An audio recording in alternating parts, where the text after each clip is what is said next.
Welcome back to my channel. So I think this video is gonna be a short one. Why? Because I still have issues with my phone storage. I have tons of files on my phone, and I still need some time to kind of just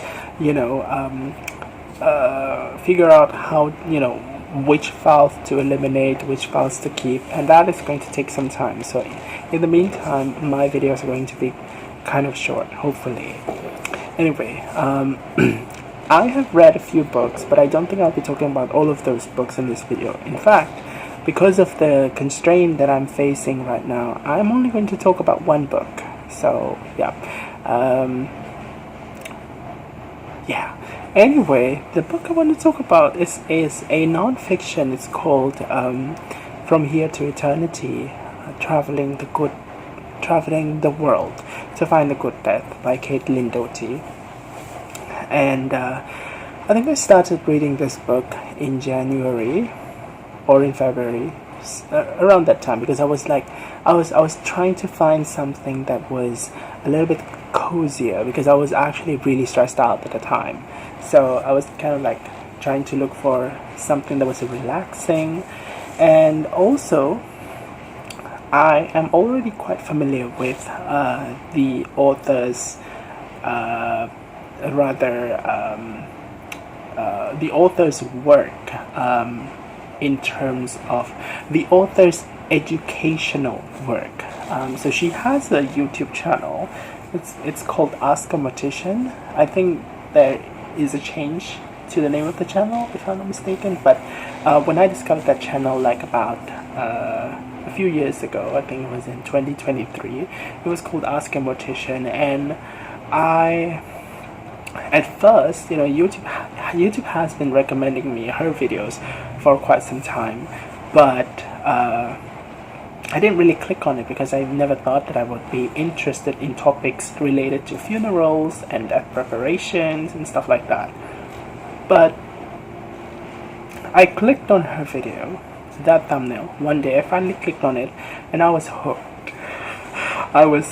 And that marked the beginning of my binge watching session of all the videos that were available on her channel at the time. And it didn't take me a long time to finish watching all of those, because the videos were really engaging, and at the same time they were also about topics that I wasn't really familiar about.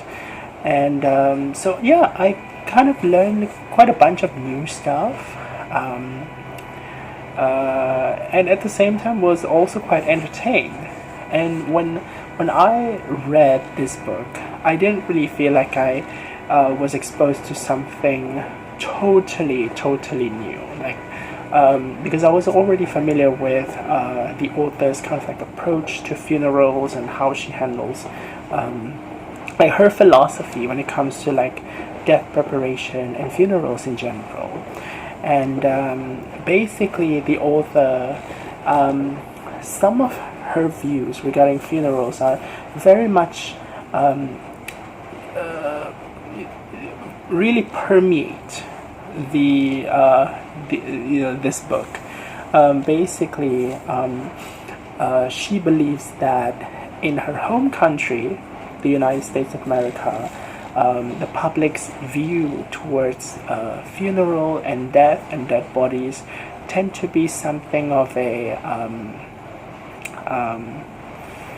something that is less positive. So they tend to kind of view death in general as something scary or macabre, and it is not something that they would kind of relate to in a way that is more intimate.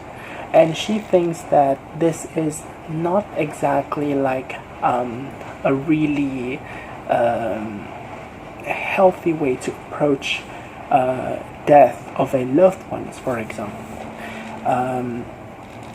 And at the same time, taking advantage of the public's view towards death, which is also kind of like partly influenced by the funeral industry itself, right?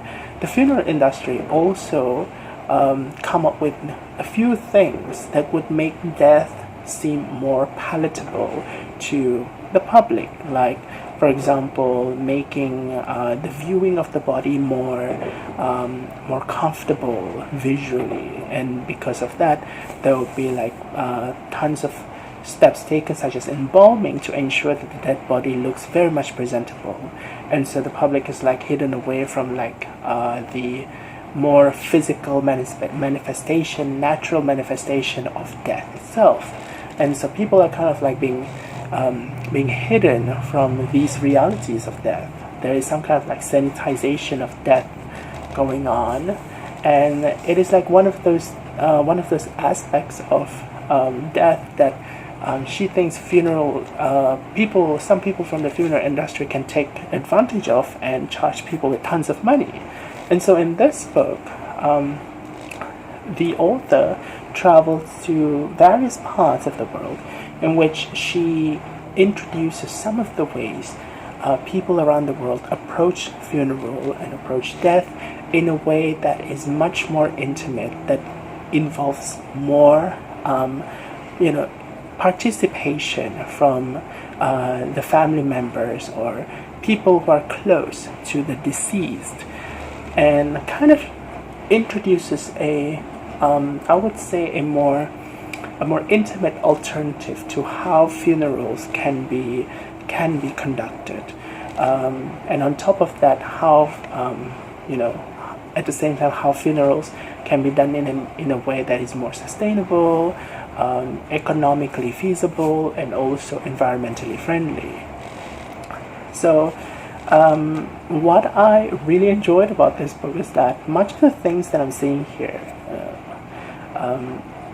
the philosophy of the author was something that was already kind of familiar with me, but I really enjoyed the presentation itself of the book. The writing feels like you can really hear the voice of the author, especially if you have watched her videos. You could really kind of imagine, like, it really does sound like the way that she talks in her videos as well. Like the rhythm of the sentence, it feels familiar, and on top of that, there is also this kind of like the humor incorporated in this book also feels very much like the kind of humor you would see in her videos as well. So there's tons of elements of familiarity in this book, which I think really made it like an appropriate book for me to just kind of relax and unwind. And yeah, it was indeed a book that I used to relax. In general, I thought that this book was kind of nice. Yep, and I did really quite enjoy it, and definitely look forward to read another book by this character. I think she has also another book. Okay, one non-fiction that came before this. I think it was called Smoke Gets in Your Eyes. So I don't have that one. I would love to read that. And then there was also another book. There was a children's book, I think, if I'm not mistaken. But I'm not sure if I'm interested in the children's book at this point. But anyway, yeah, I think I'm only going to talk about this book in this video, just to make sure that the video is a bit short. Anyway, a little bit of updates on what's going on with me.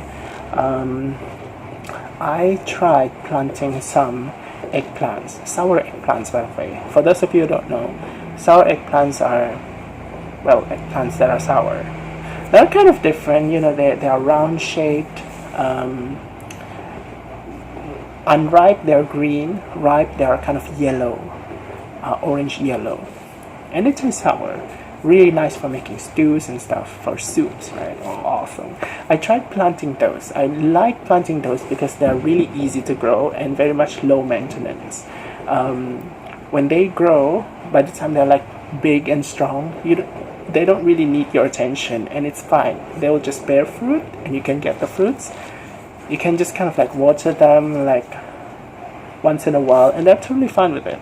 But the problem is, I was trying to plant those, and they're still like tiny. I can see the shoots coming out of the, sprouting out of the soil. Right? I was so happy about that. But then a few days later, I noticed that the shoots are gone. I think they might have been eaten by some bugs, and I was really disappointed by that. And it just struck me like these things, these sour eggplant trees, they are only low maintenance when they are big and strong, but when they're like tiny babies, they're not invincible. I was so disappointed. So I don't know. I'm gonna try again. Because to be honest, I didn't really like. I didn't really put so much care towards them, because I was just like, I just wanted to see if they could grow, because I was like, I had some spare soil and some spare seeds. But yeah, it was a little bit disappointing. We'll try again. Yeah. But anyway, that's a little bit of a failure story in my life. I have tons. But anyway, that's all for this video. Yeah, let me know what you're reading. Let me know if you have read this book. Let me know how your day has been going these days. I'll see you again in a different video. So thank you for listening. Bye.